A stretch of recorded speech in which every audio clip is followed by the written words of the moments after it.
Good morning, everybody. It's just a few moments before 11 a.m. where we're going to have a great day today with content from very exciting people and companies. So welcome. The very first guest that we are going to talk to today is Toon Van Rossum from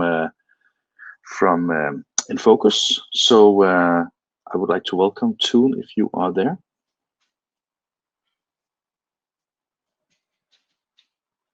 I know you're there. I can see that you're there. So maybe you have technical issues. I don't know. Okay, before Toon is joining us, I can tell a little bit about Enfocus. I think that a lot of people knows Focus from. I think that they had two major important software that are used by so many printing companies around the world. Pitstop is, I think, is one of the most dominant pieces of software that you find around, and some years ago they introduced Switch, which is a workflow automation software. I am genuinely fond of Switch because it's like building the workflows visually, and then you can do a lot of really interesting things. So and today I know that Toon is going to present of course automation, and that would be exciting. So I'm just waiting for him. So okay, we have still 1 minute before it's 11. So rest assured, he will probably be there in a second. Hang on a second. Yes, you are in. I can see that on your Skype too. Maybe you just click on the camera and the microphone so you can join me.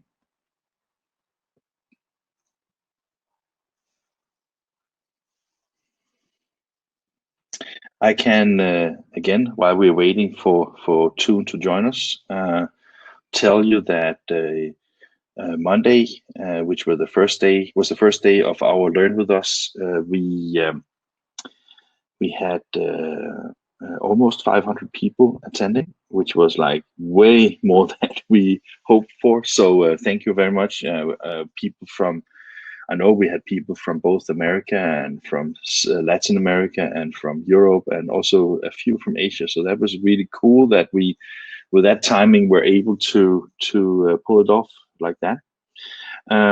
Yesterday was also great. I think it was really cool content. Not my two sessions, so I'm not trying to brag about my own performance, but we had Letitia Renault from Intergraph talking about the legislative processes in the European Union.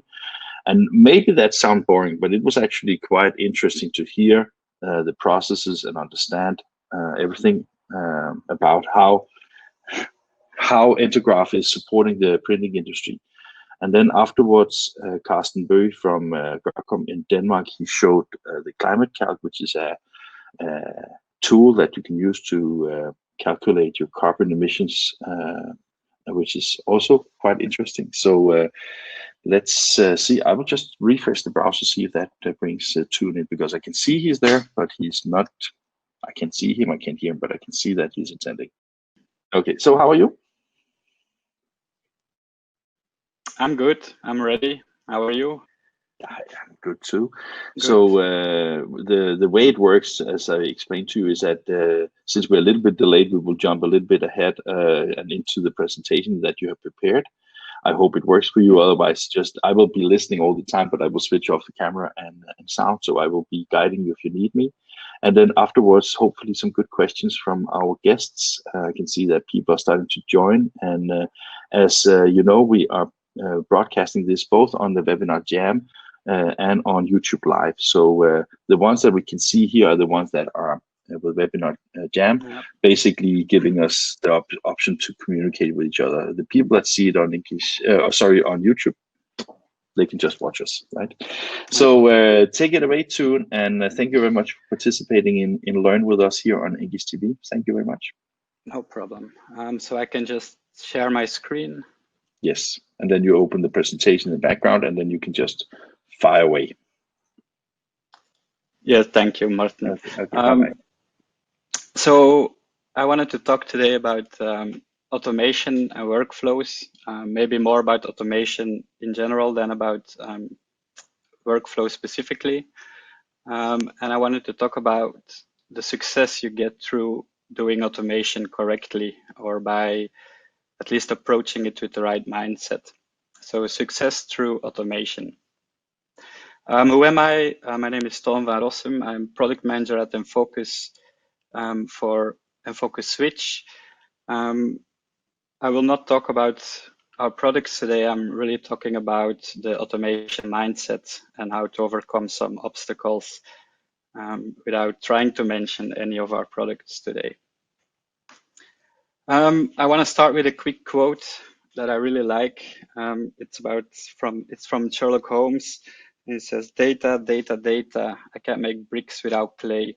And I think this is very relevant to automation. Automation is very data driven, but I will also talk about data on some other slides as well. So two main data will be mentioned twice in two important topics. And the first data that I want to talk about today is where it all starts.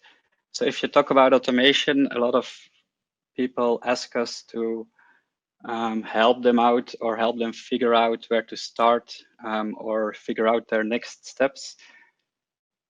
I think 2 years ago or 3 years ago, we had a lot of seminars where we talked about the last call to automate, which was, to our opinion, 2 years ago. Of course, there are still companies that are getting started with automation, but most of the companies that we see are already on their way. They're already automating some things, or at least they have a plan. So how to continue, what could be your next step, how to figure it out. It all starts with exactly knowing where you are now, and it all starts with a process mapping. Now I'm gonna show you some ways to map your process, but there are a lot of different tools that you can use, existing tools. You can even follow workshops and anything that you would need to get you started. So for example, mapping process is really taking every task into account that is done to process a job, from job receiving until the job is printed and even delivered. So for every step, you ask all the questions. What happens if it goes like this? What happens if it goes like that? What happens for every possible outcome? So job receiving, you can go over all the different ways that you receive jobs. Then you can check if it's PDFs, what you do, if it's not a PDF, and so on. And then the next step could be to check against the job ticket, and so on. Now this is just the very first part of your entire workflow. But in the end, you will come up with hopefully a very long list of tasks with arrows pointing from task to task to show the order, or even loops if there are loops in the flow. Once you have figured out all these different tasks, the next thing that you need to know is calculate or try to put a time frame on it, the time it takes to execute a certain task. And this is, again, about gathering all the data about how you work now. And this data is very relevant and very important if you're getting started with automation, but you will also come back to it. We'll come back to it during the entire process. So once you've figured out the tasks and the time it takes to do them, another important part is to realize for every task if it needs certain data and where the data is stored. You can have your MIS system, but you could also have certain tasks that are purely based on data that is maybe not stored somewhere, but it's based on knowledge. Again, it's important to know where that data is. And then finally, you should try to figure out how much percentage of your jobs follow a specific path through that flow. And once you have all this figured out, you should be able, one more thing, identifying the manual tasks versus the automated tasks. And once this is done, you should be able to answer all these different questions, like how many % of your jobs have manual touch points, what's the average time for each manual task, and so on.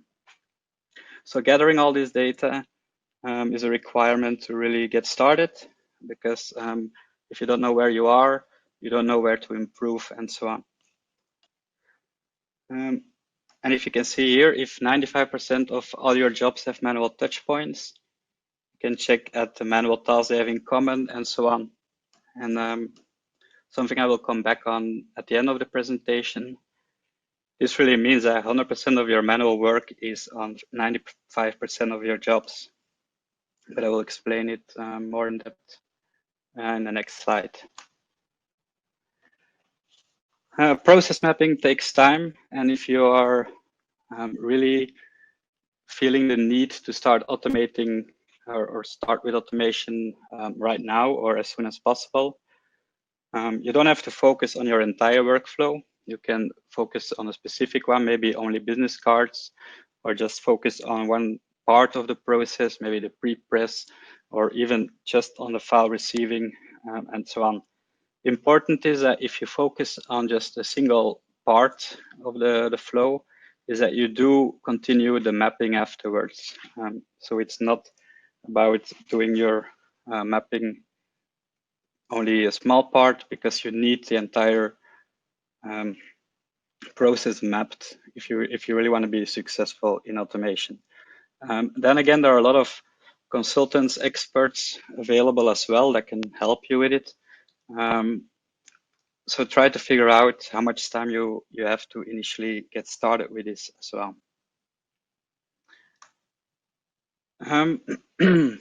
Also important is that if you want to start with automation, it's a commitment. It's not something get started and once it's done, it's done. It's really something that a road you travel, and you plan accordingly.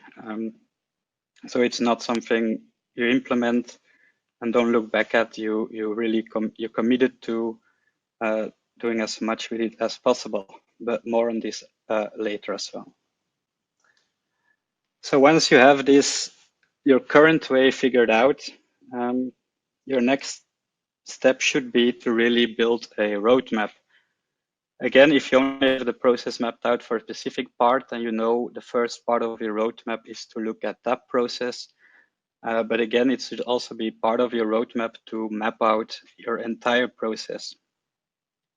And based on the data that you gathered about the process, the average time, the percentage of jobs that follow a certain track in your workflow, you can decide on the first points to focus on. If 90% of your jobs go through a manual task that takes 2 minutes and doesn't bring value and is easily automated, it makes sense to start there. But on the other hand, if you're feeling more comfortable in touching a less important part of your flow first, maybe that's where you start as well. But the automation roadmap, even before you start, should be in place or should exist. Even if it's a living document, something that changes every week, every 2 weeks, it doesn't matter, as long as you have the idea of thinking about the next steps already while you're implementing the first step. And this is, so you should have someone who lives and breathes automation. This is really the person who drives it, the person who knows what's going on. If you don't have your automation sponsor or expert or owner defined yet or identified yet. This is probably something that you should do as soon as you have your roadmap or your ideas in place. This can be someone internally, someone with a bit more technical mindset, but again, there are a lot of external experts that can work with you as well. We have resellers that know production of their customers maybe better than the customers themselves. They know they know print production, and they know their customers' companies, their printing processes, and so on. So make sure that someone completely owns the automation projects, someone that understands every step that is taken, what can be the next step, what the results will be, and so on.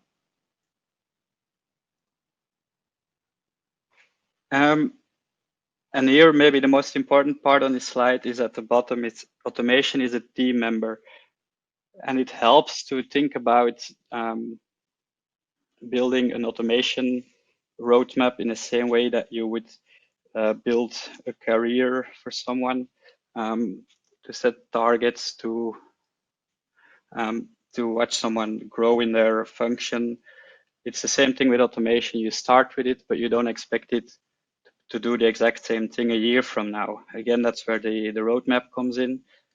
And it should also be a platform or an environment that other people are comfortable working in, and so on. So really adopt the concept of automation as a team member, automation as something that will be steps ahead a year from now, something that really grows and that you work with when needed. There is always the overwhelm, the feeling of being overwhelmed when starting with automation, and this is logical because as a printer or as a prepress operator, you have your specialties, you know what you do, you know your job, and everything automation sounds very technical. This doesn't mean that it's difficult. It's maybe outside of your comfort zone, but there are always easy tasks to get started with. Again, the file receiving is something that should definitely be automated. But the feeling of being overwhelmed is probably the first thing that you have to get rid of. And also, if you start with the easy tasks or the quick wins, it also gives you a first opportunity to look at change management, at how other employees react to these changes. There's always the fear of automation taking away jobs. So it's interesting to try and figure out what kind of changes should be managed better once you get started with it as well. And once you get going, it's of course important to keep your roadmap in mind. Go back to it, revisit it, see if your original plan is realistic. Maybe you were shooting a bit too far, seeing things. Maybe you find new challenges, so you have to adjust your roadmap. It's really like any project, and reevaluate when needed. And once you are really on your way to automation, you will build this automation solution on top of this platform that you've chosen. And it also helps you make easier decisions in the future.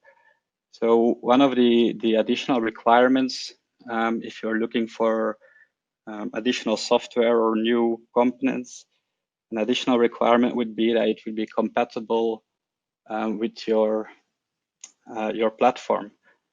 So it sort of gives you your own framework to build in, which makes it easier to make certain solutions, or at least to ignore other solutions that you already know will not be compatible with the way you work.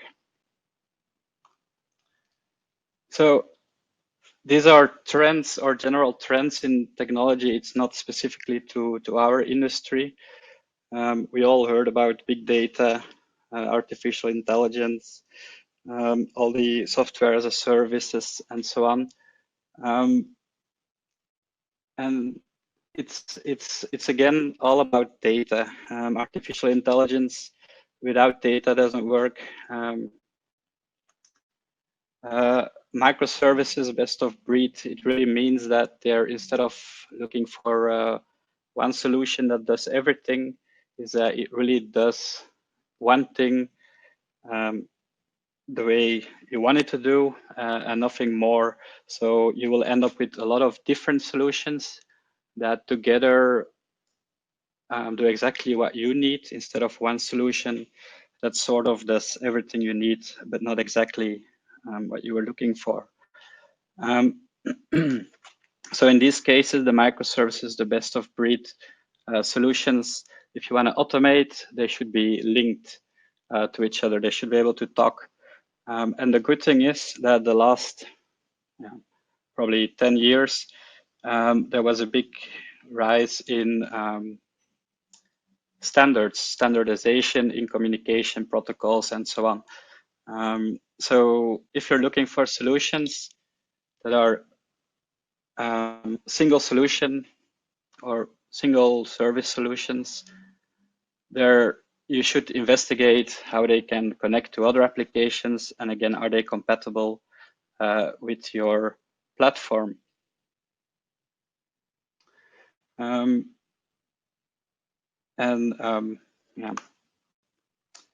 more about that on the next slide. But the thing, if you succeed in implementing automation successfully, and I want to start with the last bullet point here. It means that all your manual work results in added value. If you go back to your original mapping, you might see that a lot of your manual tasks are actually not really adding value to the product. And the 100% of your manual work that you spread over, what was it, 95% of your jobs, that 100% can be spent on 10% of your jobs that really are high value products. So the amount of manual work might not actually go down, but they're more specifically they will be more specifically on jobs that require the manual work, that require the added value that an operator can bring. So, and this is really explaining, I think, that if done correctly, automation can actually create more work instead of taking away work. Yeah, less stress, that's an important one.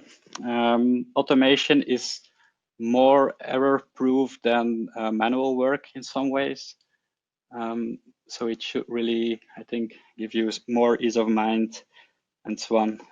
Of course, it gives you the opportunity to compete more, to set your prices accordingly, and so on. And also, if you're looking for tasks to automate or to get started, talk to your operators and just ask them what the most boring task is that they're doing, and start with automating that, and probably you immediately get your people on board as well. Again, where the slide that I started with, adopted true automation mindset. And this is something we came up with a while ago, because if you ask people if they automate, most people will say, yes, we do automate. We automate this part of our process and that part of the process. We have 3 different workflows in place. For one workflow, we only use the RIP, and they talk about everything they have in place and everything that does automate something. But it's not really a future-proof scenario if you just keep adding different islands of automation, if you could call it like that. If they don't talk to each other, if you still have to manually move stuff between, or move files and data between the different processes, and so on. So the true automation mindset should really be that you don't keep adding just different islands, but instead you interconnect everything you have, make sure that everything can connect to all the different data sets that are available. But maybe most importantly is that you think of automation as something that you commit to, you set targets on, and it's not something that you do just to be done with it. It should have targets, it should grow. It should really be an employee that you have a plan in place for making sure it keeps growing. And then, yeah, some things like you want it to be easy to be monitored, easy to manage. And then also, again, a very important part of automation is that it should allow manual overriding. But I guess these are, maybe it's already a step too far for now, but if you implement a certain process, make sure that if it's for some reason not compatible or not running correctly, is that it gives you the opportunity to manually fix it before it breaks the entire workflow, for example. Some quick quotes or things that I still want to talk about is there's the famous thing, measure twice, what is it, cut once. It's the same with automation. If you gather all the data, and that's again where the process mapping comes into place. If you do that correctly, then you're set, then you're ready to start automating. If you don't have all the data, you will not be able to see if your changes actually improve your way of working. If you don't know the average time a manual task takes, you don't know if your automation will actually be an improvement. But even for your automated task, you should know the average time, for example, because maybe later on your work on your roadmap, you want to revisit it and see if you can improve it. So keep measuring before you start, but also once you started and once you started implementing these automated processes. It's the goal should be that the owner or the expert or the automation sponsor I mentioned before is really aware of the result of a possible change.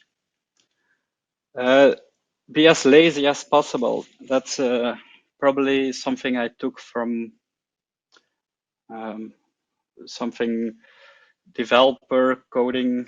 The developers also try to be as lazy as possible. If you can do something, the goal should always be that you have to do as the least amount of work as possible. So why not try to automate stuff as good as possible? And I think that's a nice goal to have. And then this is maybe a weird one to talk about now, but JavaScript is becoming so important in everything related to automation. And the cool thing about JavaScript is, and it's probably also the reason why it became so popular, is that to learn JavaScript, everything you need is a browser and a text editor. And that's also something that comes up a lot in discussions, is how technical should your people be to start automating? You don't have to hire a computer scientist or anything. There's probably someone nearby that has the skills or is capable of learning the needed skills.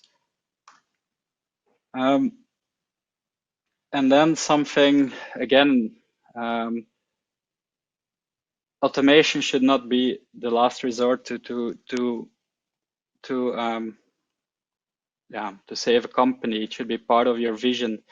Maybe it can save you, but then still it needs to be part of your vision, of your growth process. The roadmap, your automation roadmap should be part of your entire business vision. And this is a quick, let's say, a high-level overview of figuring out if you're on the right track with automation, if you if it's clear if you're on the right track, and if so, what the next step could be. It's all about trying to map it out, trying to build the roadmap, get the right people and the right tools together.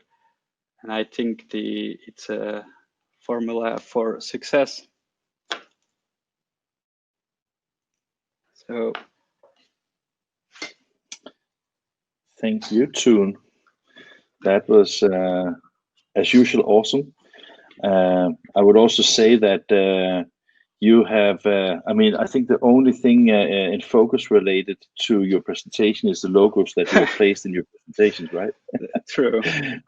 Yeah, and the right tools that you are referring to is, in my opinion, very much a question on on actually, because you identified all the steps that you need to take into considerations, right? Yes. But a lot of the things do actually refer very much to how Switch is operating, right? And Switch is one of your core products. Yes. You can turn on the video camera if you like, so we can. It's a little bit more convenient to talk. Just click on the camera next to the microphone in the top. Yes, getting there. So we can see your beautiful beard. my Viking beard. Your Viking beard. Yeah. No, so I think that the way that you present things is it gives for hopefully people a set of tools on how to identify the need they have. I have actually, while you were presenting, I've sent a link both to the King of Workflow, our common friend Rico Diaz, because he's writing a lot about how to also identify the optimization potentials. And I also linked to the interview I did with you in Stockholm a couple of years ago, or a year ago. Yeah. Because I think that we got time in that interview. I think we got time to talk a little bit on how to see the advantages of automation. Because I think that maybe one thing that you forgot to mention, or I didn't pay enough attention to, this is the fact that the reason why we automate and the reason why to do this is because we want to have a higher profit on our work. We want to avoid repetitive work. We want to have more less errors in the work for repetitive works. So I mean, this is, I guess, the driver. When you go and talk as a product manager, and you go talk to potential clients, I think that is some of the KPIs that you're referring to, isn't it? Yep. So indeed, the reason you want to automate is to be a competitive company. That's always the end goal. You don't want to waste manual tasks and manual time that you could easily automate, indeed. But I want to come back to, so you said that part of what I explained is really applicable to a Switch, but it's probably more the other way around. I think as a product manager, you see things and you want to try and build the right tools of what you find. And I think indeed Switch is of course one of the solutions that you could look at. But that is one of the reasons why I like Enfocus so much, because I think that you are very, very much customer centric in all the communication, all the ways you do, because you try to identify the problems. And I think that you have also that approach that you don't have the solution to all the problems, right? For example, one of the things I always liked also with one of the things that have in Switch is the Enfocus App Store, where you actually allow third parties to integrate directly into Switch. And I know that you are doing testimonial films and you're doing a lot of co-marketing with other vendors, because I think that Enfocus have realized that you are part of the solution, not the solution, right? Yes, indeed. For us, it's all about connecting and sort of becoming the hub where you build on the platform, because that's what we see that people need. We don't want to be the one solution that fits all companies. We want to give you a platform to really build your solution on, and not having to change the way you work depending on the tools you choose, but really be able to choose the tools. And that always it always reminds me that when I see Switch in action with some of the printing companies I've seen, I mean, you see very simple flows that are just like whoop, whoop, whoop, whoop, and then you have like some is really driving it to an extent where you just think it's amazing. And I remember I did an interview with your boss, Wim Fransen. I think it was just after he became the MD. It was quite interesting because, as he said, even automation can be used for anything that is not even related to print, even though it is a printing industry based product. All the automation processes can be from all kind of things. And I think that is maybe also part of today's agenda as a business, that you automate as much as you can, right? Indeed. And that's also the nice thing about having all these standards in place. They're not print specific standards, but we keep our products up to date. So whatever comes or whatever you invest in next should work with our products and so on. You mentioned, of course, JavaScript as an essential part of a learning thing that people should be focusing on. I was just wondering, with the latest versions of both the Switch and Pitstop, I think that I did an over the Skype with Wim also a couple of weeks ago, and he said that one of the things that you've been focusing on, the updates of Switch, was to bringing the scripting language up to date. Is that JavaScript based, or is it something different? Or yep. So Switch has a complete open JavaScript development environment. People can build whatever they want, but JavaScript is also a technology that evolves quickly. It also has different versions. There is a new version almost every year, and with this release, yeah. It has some good things as well, but with this release, we're really changing the way developers work with Switch and write scripts for Switch. And the good thing is, if we make it easier for them, they will build a lot of apps that everyone can use without having any JavaScript knowledge. A final question I have, because there's tendencies, but there's no questions so far. One of the things that I was wondering about, because if you look at automation, and you also in your presentation talk about start with the easy tasks, I was just wondering, is there like a formula for, let's say that if you want to optimize your business, let's say from 0 to X%, then the first 70 or 80%, that is the really easy part, and then you have the really tough one afterwards. Is that like a curve where you can say that what is the optimization potential? I think in the first phase, you're able to see big results rather quickly. We see customers that do pre-flight all the PDFs, but they do it manually. And the change to move from manual pre-flight, especially the fixes that can be automated, to move that to an automated environment, it immediately results in a lot of time that you win. But after a while, of course, all the easy tasks or the quick wins are solved. But then it's all about fine-tuning, and you will find more things to do. And eventually, I think the goal is, there is not a moment where you think that you're done and it's finished. It's always improvements. Yep, and the cool thing, and that's how we see with Switch, is as soon as it's adopted by a company, and also everyone starts to think more in a way, whenever they have to do something, the first question will be, yeah, but can we do it in Switch? So I don't think you will run out of ideas, but indeed the first big wins are the wins you have in the beginning. They're probably bigger and easier to see than later on. Yeah, we got a question from Kelvin, who is asking, how important is that printers now adopt automation, as many resist this until maybe it's too late? Yeah, there are, of course, exceptions to the rule. There are printers that can bring all the value, serve a market that is not really depending on automation, maybe.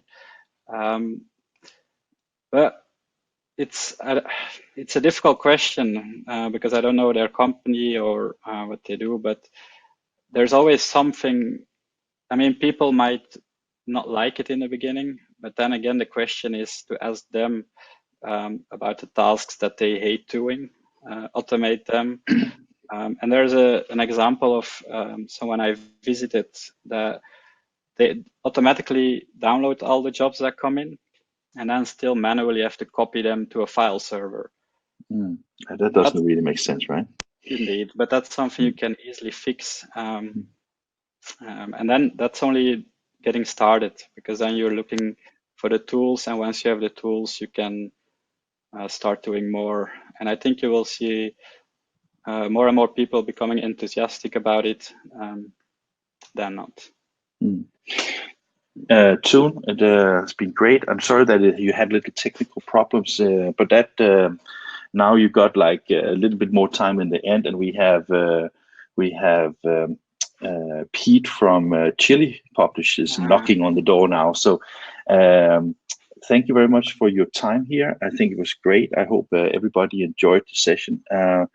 For those who haven't seen it live, it will be possible to replay it later on INKISH TV. So Toon, thank you very much, and I hope to see you soon in real life.